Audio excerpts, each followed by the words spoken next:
The chains around his wrists were cold. Commander Daniel stood in the center of the great hall and looked up at the 12 alien species that had gathered to judge him and his crew.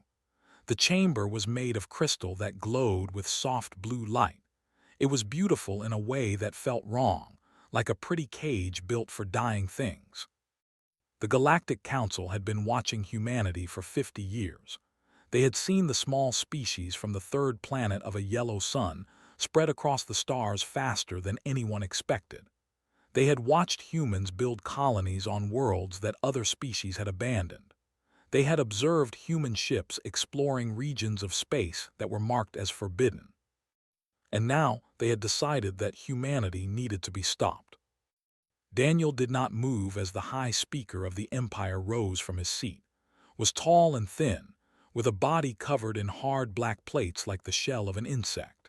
His eyes were compound lenses that reflected the light in 1,000 tiny points. When he spoke, his voice buzzed and clicked in ways that the translation device in Daniel's ear turned into cold, precise words. Commander Daniel of the human vessel, you and your crew have been found guilty of violating 17 treaties of the Galactic Compact. You expanded into the Orion Corridor without permission.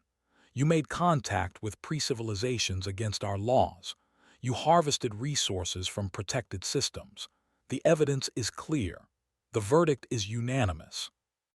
Daniel said nothing. He had known this was coming from the moment his ship had been surrounded by warships 3 weeks ago. He had known it when they dragged him and his crew before this council of aliens who looked at humans the way humans might look at insects crawling across their kitchen floor. The punishment for these crimes is exile, continued. Not to a prison colony, not to a labor camp. The Council has decided that humanity must learn what happens to species that refuse to follow the rules of civilized space. A holographic image appeared in the center of the chamber. It showed a planet that looked like something from a nightmare. The surface was covered in black forests and red deserts. Volcanoes erupted along mountain ranges that stretched across entire continents. The oceans were dark and churning with storms that never ended. This is 7, said. It is classified as a Class 15, the highest classification possible. No species has ever survived on its surface for more than 3 standard rotations. The atmosphere contains 17 different compounds that are toxic to most forms of life. The native creatures are among the most dangerous predators ever documented. The plant life secretes acids that can dissolve metal. Even the bacteria will kill you. Daniel looked at the planet spinning slowly in the hologram. He had heard stories about before. Every spacefaring species had them. Worlds that were so hostile, so violent, so utterly opposed to life that they became legends used to scare children. But Daniel had grown up on Earth. He had hiked through jungles where every creature wanted to eat him. He had climbed mountains where the cold could kill in minutes. He had survived hurricanes and earthquakes and floods. His home planet was classified as a Class 12 by the same aliens who now condemned him. He wondered if they understood what that meant. You will be deposited on 7 with 1 week of supplies and basic tools, said. You will have no weapons. You will have no communication equipment. You will have no hope of rescue. This is not an execution, Commander. It is simply a return to nature. The universe will do what the universe does to those who are not strong enough to survive it. The other council members shifted in their seats. Some of them looked uncomfortable with the sentence. The ambassador, a creature that resembled a floating jellyfish filled with golden light, pulsed with colors that suggested distress. The representative, a massive stone-like being that rarely spoke, rumbled something too low for the translator to catch. But none of them objected. None of them spoke in humanity's defense. Daniel finally broke his silence. May I see my crew before we are sent to die? His compound eyes glittered. You may. We are not cruel, Commander. We simply do what must be done to protect the stability of galactic civilization. Your species expanded too fast. You took too much. You frightened too many. This is the consequence. They led Daniel through corridors of crystal and light to a holding cell where his crew waited. 5 people who had followed him across the stars. 5 people who were about to die because of choices he had made. Lieutenant stood when he entered. She was tall and lean, with short brown hair and eyes that never showed fear even when fear was all she felt. She had been his pilot for 7 years. She had flown him through asteroid fields and enemy fire and storms that would have torn lesser ships apart. Sergeant Cole sat in the corner, cleaning his fingernails with a piece of metal he had somehow hidden from the guards. He was quiet and steady, a man who had grown up in the mountains of North Carolina hunting deer and elk with his father. He was the best shot Daniel had ever seen and the person he had ever known in a crisis. Dr. Lisa was packing back and forth, her mind clearly racing with thoughts she did not share. She was a who had spent 20 years studying alien ecosystems. She had survived field work on a dozen dangerous worlds. She had been bitten, poisoned, and nearly eaten more times than she could count. Engineer Palmer was sitting on the floor with his back against the wall, staring at the ceiling. He was a big man with thick hands that could build anything from nothing. He had constructed shelters in disaster zones, repaired ships with scraps, and once kept a reactor from melting down using nothing but wire and hope. And Communications Officer Amy was sitting quietly in the center of the room, her eyes closed, her breathing steady. She was the youngest of them, but she had a gift for languages that bordered on supernatural. She had learned to speak 17 alien languages in 3 years. She was the reason humanity had been able to make first contact at all. Daniel looked at them, his family, his crew, the people he was about to lead to their deaths. "They are sending us to 7, he said. "A class 15, 1 week of supplies, no weapons, no communications." Nodded slowly. "I heard the guards talking. They are betting on how long we last. Most of them say less than a day." Stopped cleaning his fingernails and looked up. "What do you say, Commander?" Daniel thought about Earth. He thought about the hurricanes and earthquakes and predators and diseases that his ancestors had survived. He thought about the thousands of years of evolution that had turned humanity into the most stubborn, adaptable, and persistent species in the galaxy. He smiled. "I say we prove them wrong." The dropship fell through clouds of yellow mist that smelled like rotten eggs. Daniel gripped his seat as the small vessel shook and rattled around them. Through the tiny window beside him, he could see nothing but swirling poison.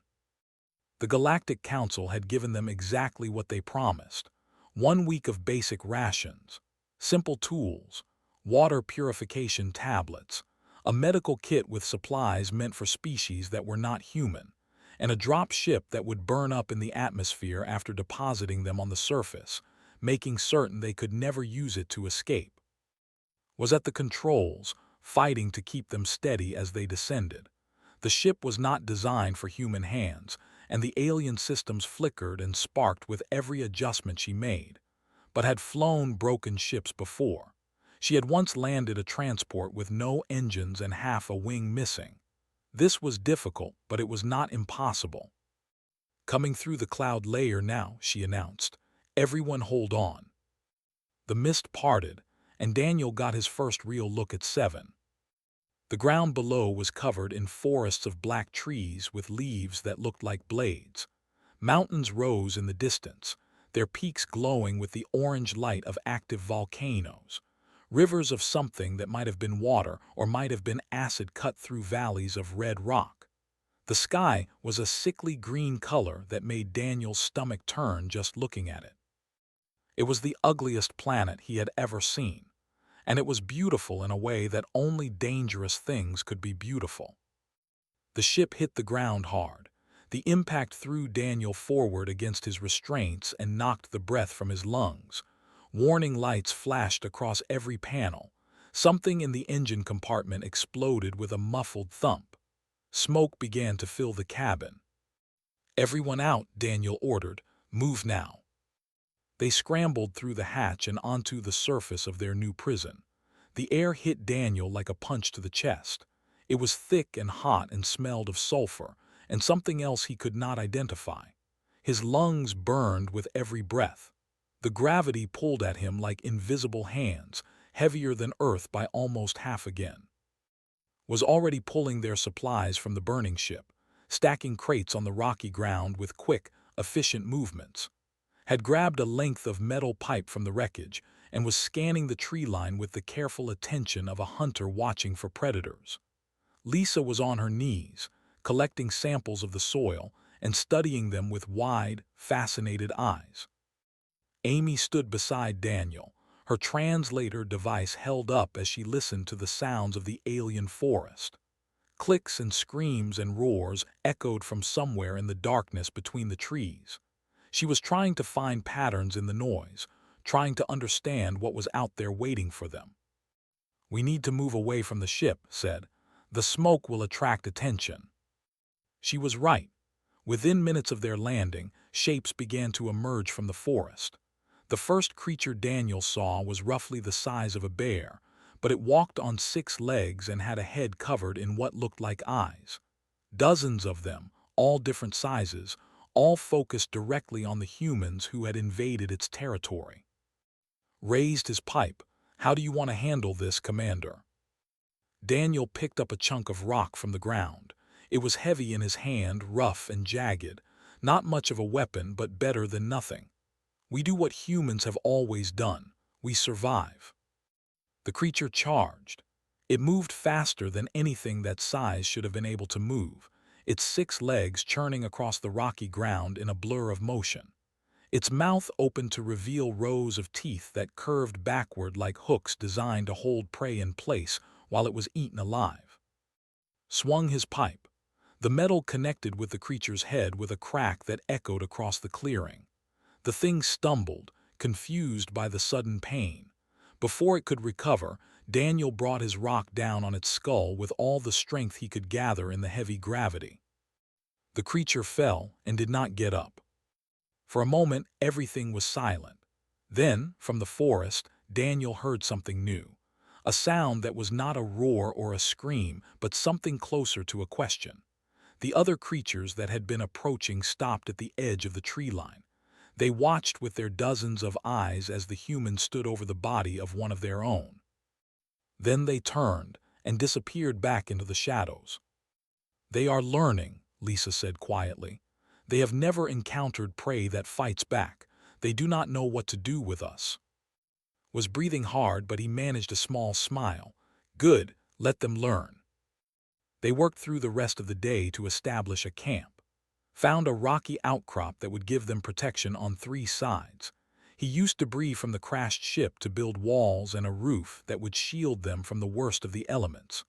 Organized their supplies, rationing the food to stretch it as far as possible while Lisa identified which local plants might be edible and which would kill them instantly. Went hunting. He returned as the green sky was turning darker, dragging the carcass of something that looked like a cross between a lizard and a spider. It had 8 legs, a long tail with a stinger on the end, and meat that smelled surprisingly like chicken when Lisa finally declared it safe to cook. They built a fire using wood from the black trees. The smoke was thick and smelled terrible, but it kept the smaller creatures away. They sat around the flames and ate their strange meal in silence, listening to the sounds of 7 coming alive around them. The night was worse than the day. Creatures screamed in the darkness. Things with glowing eyes circled their camp, watching, waiting for weakness. The temperature dropped so fast that frost began to form on the rocks within hours of sunset. They huddled together for warmth, taking turns keeping watch. But they survived. When the sickly green dawn broke over the mountains, all 6 of them were still alive. They were tired and hungry and their bodies ached from the heavy gravity, but they were alive. On the second day, they began to explore. Lisa found a species of plant that, when properly prepared, neutralized its own acid and became a source of water. Discovered that the black wood of the local trees was incredibly strong and could be shaped with enough heat. Amy continued recording the sounds of the creatures around them, building a vocabulary of warning calls and territorial displays. On the third day, found a cave system that went deep into the mountainside. The caves were warm from volcanic activity and protected from the worst of the surface conditions. They moved their camp inside. On the fourth day, Lisa successfully treated a wound using bacteria from the local soil. The same microorganisms that were supposed to kill them could be used to fight infection if you knew how to handle them. On the fifth day, they ate the last of their rations, and they did not panic. By the sixth day, they had established hunting routes, identified water sources, and built a shelter that could withstand the planet's violent storms. They had lost weight and gained scars. They had looked death in the face a dozen times and refused to blink. On the seventh day, when the Galactic Council expected to find corpses, they found something else entirely. They found humans who had stopped surviving and started living. Ambassador L of the Empire had been given a simple assignment: watch the humans die, record their deaths, file a report, move on to more important matters. He had expected it to take 3 days at most. That was the longest any species had ever survived on a Class 15. Some of the betting pools among the council staff had given the humans less than 12 hours. L himself had wagered they would last 2 days, maybe 3 if they were very lucky and very clever. It had been 2 months. The humans were still alive. L sat in his observation post on the small moon orbiting 7, staring at the data feeds with all 4 of his compound eyes. The drones he had sent to monitor the surface showed images that he could not explain, images that made no sense, images that kept him awake at night wondering if his equipment was broken. The humans had built a settlement. Not a camp, not a temporary shelter. A settlement with permanent structures made from the black wood of the native trees. They had cleared an area near the cave system. They had discovered and constructed buildings with walls and roofs and doors that actually closed. They had built furniture. They had built tools. They had built what appeared to be a crude but functional irrigation system using water from an underground spring. They had built a life. El watched as the one called returned from a hunting expedition, with the carcass of a stalker slung over his shoulders. The stalker was one of the most dangerous predators on the planet. It could move in complete silence, strike from the shadows, and kill prey 10 times its size with a single bite from its venomous fangs. Had killed it with a spear made from wood and sharpened stone. He watched as Lisa worked in what she called her laboratory, a small building filled with samples of local life forms that she was studying and cataloging. She had figured out which plants were safe to eat. She had learned to extract medicine from creatures that should have been nothing but threats. She had even begun to understand the complex chemical signals that the native species used to communicate. He watched as continued to improve their settlement, building better structures, creating more efficient tools, designing systems that would help them survive the harsh conditions. The man seemed to look at every problem as a puzzle to be solved rather than an obstacle to be feared. He watched as organized patrols and supply runs, keeping the small group functioning as a unit despite the constant danger. She never raised her voice. She never showed fear. She simply did what needed to be done and expected everyone else to do the same. He watched as Amy sat outside each evening, listening to the sounds of the alien world and slowly, impossibly, learning to communicate with some of the less aggressive creatures. She had befriended a small pack of animals that were somewhere between dogs and lizards. They followed her around the settlement and alerted the humans when larger predators approached. And he watched as Daniel stood on a rocky outcrop each morning, looking out at the world that was supposed to kill him, and smiled. The humans smiled. They laughed. They told each other stories around their fire at night.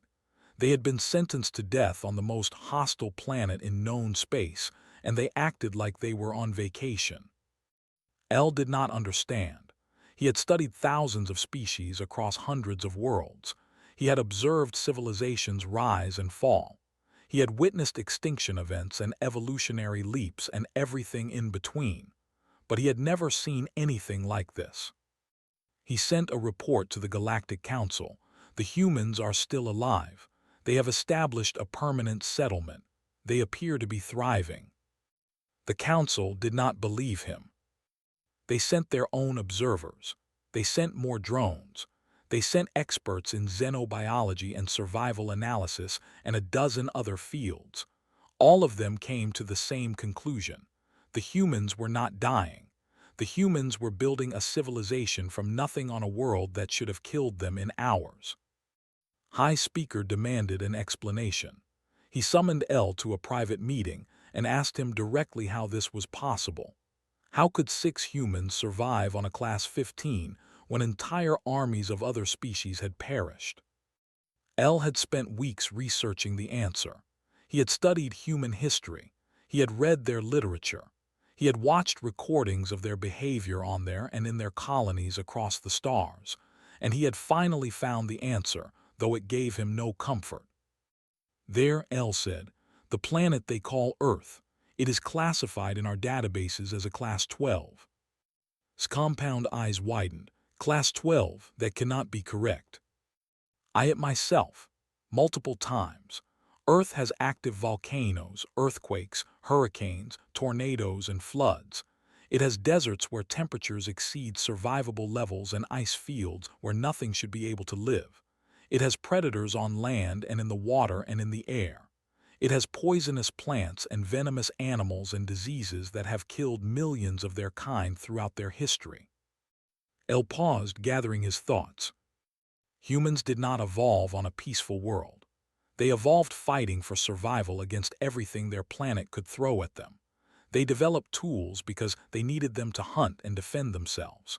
They developed language because they needed to warn each other about dangers. They developed intelligence because the stupid ones died. Their entire species is the product of millions of years of constant warfare against an environment that was actively trying to kill them. Was silent for a long moment. We sent them to 7 to punish them, he finally said, to show them what happens to species that defy the Council. Yes, L agreed, and we made a terrible mistake. 7 is 3 classifications higher than Earth. It is more dangerous, it is more hostile, it is more deadly in every measurable way. But to the humans, it is simply their home with different wildlife. They know how to survive in environments like this. They were born knowing. It is written into their very cells. What do we do? L did not have an answer. He had spent his entire career believing that the universe followed certain rules, that some things were impossible, that Class 15 killed everything that set foot on them without exception. The humans had proven him wrong. 3 months later, the human population on 7 doubled. A second ship of exiles arrived, prisoners the Council had quietly condemned to death on the same world. They expected these new arrivals to overwhelm the settlement, to create conflict over limited resources, to accelerate the extinction that had been taking too long. Instead, Daniel welcomed them. The settlement expanded. New buildings went up. New hunting grounds were established. New systems were created to handle the larger population. The humans were not dying, they were growing. And somewhere in the back of his mind, L began to wonder if the Galactic Council had not sent humanity to its grave, but had instead given them the key to something far more dangerous. A world of their own, a challenge worthy of their nature, a reason to prove what they truly were. The most adaptable species in the galaxy, the children of the survivors who simply refused to stop. Amy had been working on her project for 6 months. Every night, after the rest of the settlement had gone to sleep, she would sit in her small workshop and tinker with pieces of salvaged technology. She had pulled circuits from the crashed dropship. She had harvested minerals from the volcanic soil that could be refined into conductive materials. She had even figured out how to generate enough power using the heat from the nearby volcanic vents. Daniel knew what she was building. He had watched her progress with a mixture of hope and fear. A communication device. something that could reach beyond 7 and touch the galactic communication network that connected every civilized world in known space. "It is ready," Amy said one evening as the green sun was setting behind the mountains. "I can broadcast on frequencies the Council monitors. They will hear us." Daniel looked at the small device she had built. It was ugly and rough, held together with wire and hope. But when Amy pressed the activation switch, lights flickered to life across its surface. It was working. "Gather everyone," Daniel said. "We need to decide what to say." They met in the central building of New Providence, the name they had given their settlement. 63 humans now called this place home, survivors of 2 separate exile missions that the Council had sent to die. They sat in circles on the floor, their faces lit by the glow of fire and the strange bioluminescent fungi that Lisa had learned to cultivate. "The Council tried to kill us," said. "We could threaten them, tell them what happens if they try again." "That would prove them right about us," replied. "They sent us here because they thought we were dangerous. If we threaten them, we become exactly what they feared." Lisa shook her head. "We need to show them something else, something they do not expect, something that will change how they see us." Looked up from the corner where he had been sitting quietly. "We need to show them that we are not their enemies, that we never were." The debate continued for hours. Some wanted revenge. Some wanted isolation. Some wanted to pretend they had never survived at all. But slowly a consensus began to form. They would send a message, not a threat, not a plea, just a simple statement of fact that would tell the galaxy exactly who humanity was. Daniel wrote the message himself, sitting alone in his quarters as the words formed in his mind. He thought about everything humanity had been through. The wars and plagues and disasters that should have ended them 1,000 times over. The way they always got back up, always rebuilt, always refused to accept that anything was truly impossible. He thought about the Galactic Council and their fear. It was real, that fear. Humanity had expanded faster than anyone expected. They had gone places they were not supposed to go. They had done things they were not supposed to do. From the outside, they must have looked like a disease spreading across the stars. But that was not what humanity was. That was not what they had ever been. The next morning, Amy activated the transmitter. The signal reached out across the void, touching relay stations and communication hubs and the listening devices of 1,000 different civilizations. Every species in the assembly of 12 worlds heard what followed. Daniel spoke into the microphone with a calm, steady voice. "This is Commander Daniel of the human colony on 7. We are transmitting to inform the Galactic Council that their sentence has been received and acknowledged." He paused to let the words sink in across the light years. "We have established permanent settlement on this world. We have food, water, shelter, and security. We have named our colony New Providence. Our population currently stands at 63 humans, and we expect that number to grow." In the council chambers, Ambassador L watched High Speaker's compound eyes widen with something that might have been shock or might have been fear. "We wish to inform the council that we bear no grudge," Daniel continued. "We understand that our expansion frightened you. We understand that you saw us as a threat that needed to be contained. You sent us here to die, and we do not blame you for that. It is what any species would do when faced with something they do not understand." The ambassador pulsed with confused colors. The representative rumbled in its deep, stone voice. The delegates from the other 9 worlds sat in stunned silence. "But we want you to understand something now." Daniel's voice did not change.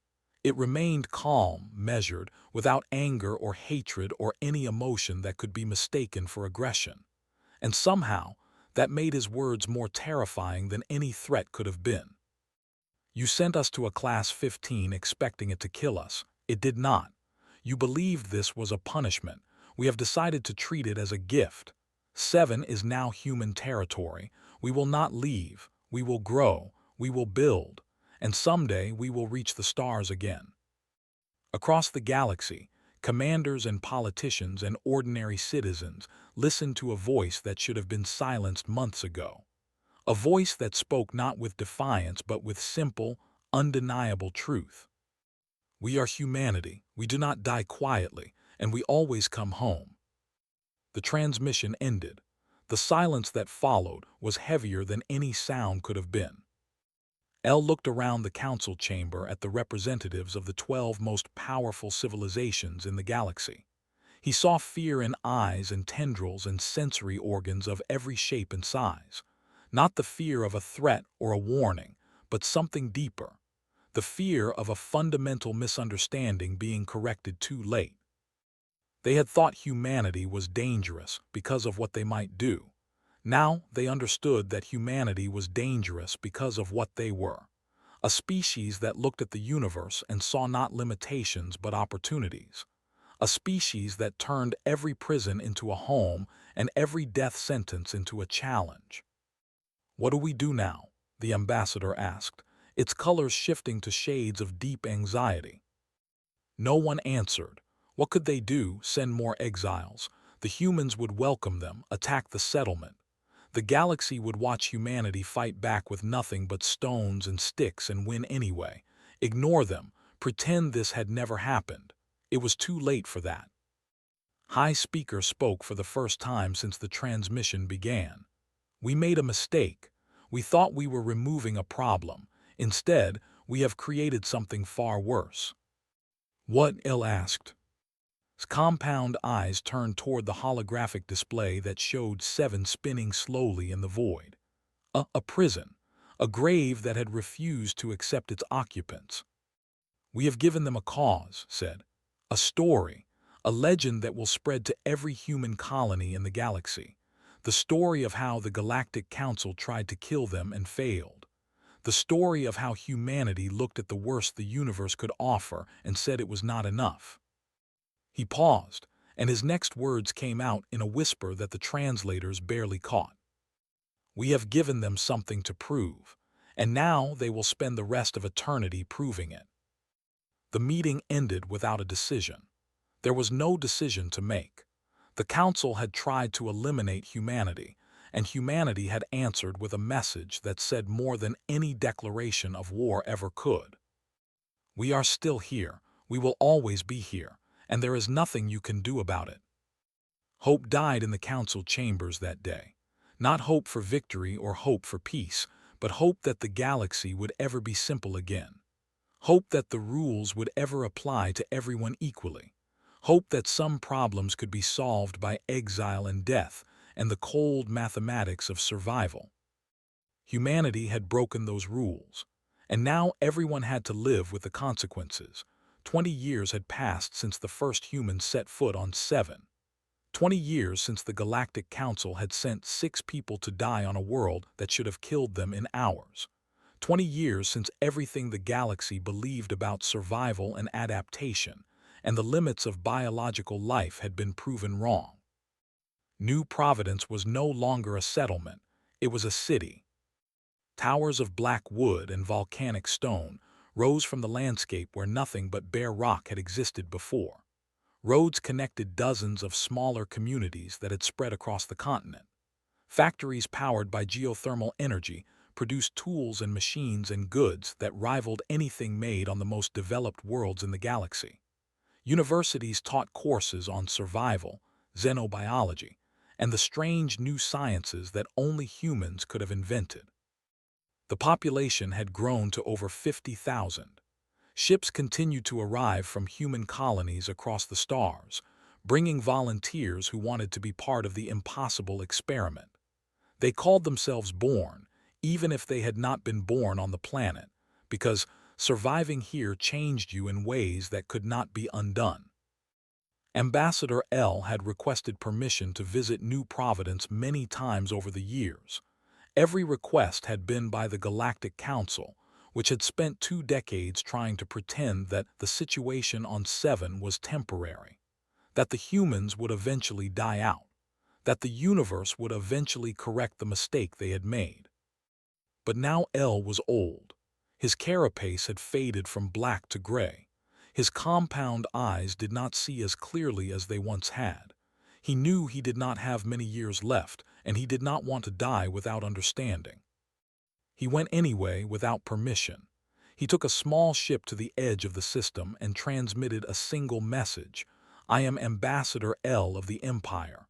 I was one of those who condemned you. I wish to speak with you before I die." The response came within hours. "You are welcome in New Providence. A shuttle will meet you at the orbital station." The shuttle that arrived was human-built but designed for non-human passengers. The seats adjusted to his body shape. The atmosphere was filtered to remove compounds that might harm him. The pilot, a young woman who had been born on 7, spoke his language without a translator device.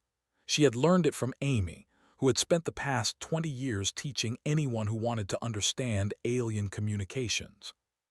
"You are one of the original 6, Elle said as they descended through the yellow clouds. "The pilot." The woman smiled. "My mother. She died 3 years ago, a rockslide during a mining operation. She was 72 years old and still insisted on being in the field." Elle processed this information. "I am sorry for your loss." "Do not be. She lived longer than anyone expected. She saw this world go from a death sentence to a home. She watched her children and grow up in a place that was supposed to be impossible. She died doing what she loved, surrounded by people who loved her." The pilot paused, guiding the shuttle through a layer of turbulence with practiced ease. "That is more than most people get." New Providence spread out below them as they broke through the final cloud layer. Elle stared at the impossible city through the viewport and felt something he had not felt in decades. Wonder. Pure, unfiltered wonder at what these strange creatures had accomplished. Governor Daniel was waiting for him at the landing pad. The man was old now, his hair completely gray, his face lined with the marks of a life spent surviving. But his eyes were the same. Calm, steady, unafraid. "Ambassador L," Daniel said, "it has been a long time." 20 years, Elle agreed. "I have watched you from orbit for most of them. I have seen everything you have built, and I still do not understand how." Daniel smiled. "Would you like a tour?" They walked through the streets of New Providence together, an alien ambassador and a human governor who had once been condemned to die. Citizens nodded respectfully as they passed.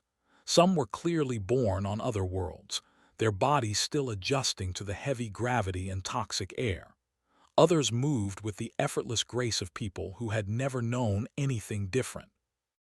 Elle saw schools where human children learned alongside the few alien visitors who had been brave enough to come. He saw hospitals where doctors treated injuries from local wildlife attacks with medicines derived from those same creatures. He saw parks where people relaxed in the shade of modified native plants that no longer secreted acid. He saw a civilization that had no right to exist, thriving in a place that should have killed it before it could begin. They ended at the same rocky outcrop where Daniel had stood every morning for the past 2 decades. The view stretched for miles in every direction. Mountains and forests and rivers, and the distant glow of other settlements on the horizon. A world that had been tamed by nothing but human stubbornness. "Why did you not attack us?" Elle asked. "You had every right. We tried to murder your people. We sent you here expecting you to die. Every rule of war would have justified retaliation." Daniel considered the question for a long moment. "Because vengeance would have proven you right about us. You feared humanity because you saw us as conquerors, as destroyers, as a plague spreading across the stars. If we had attacked, we would have become exactly what you feared. We would have given you a reason to unite against us. We would have started a war that would have lasted for generations and killed billions." He turned to face Elle directly. "Instead, we chose to build. We chose to prove that humanity is not a threat to be eliminated but a partner to be welcomed. Your sentence gave us a world. Your fear gave us purpose. Your hatred gave us the chance to show the galaxy what we truly are." Elle stared at the impossible city. And what are you? Daniel smiled, not with triumph or cruelty or any of the emotions Elle might have expected. Just a simple, warm smile that made the old ambassador feel something he had not felt in a very long time. Hoping. We are the species that looks at the worst the universe can offer and says we can work with this. We are the children of a who learned to turn every obstacle into an opportunity. We are not your enemies, ambassador. We never were. He extended his hand, a human gesture of peace and trust that Elle had studied but never experienced. We are your neighbors, and we would very much like to start over. Elle looked at the hand. He thought about everything that had happened, the exile, the survival, the message that had echoed across the galaxy and changed everything. He thought about the fear that had driven the Council to condemn humanity and the fear that still kept them from admitting their mistake. And he thought about what it would mean if that fear could finally end. He reached out with his own limb, the hard plates of his arm meeting the soft flesh of Daniel's palm. The contact was strange, alien in the most literal sense, but it was also warm in a way that had nothing to do with temperature. Start over, Elle repeated. I think I would like that. News of the meeting spread across the galaxy within days. The Galactic Council condemned Elle for his unauthorized visit. Some called him a traitor. Some called him a fool.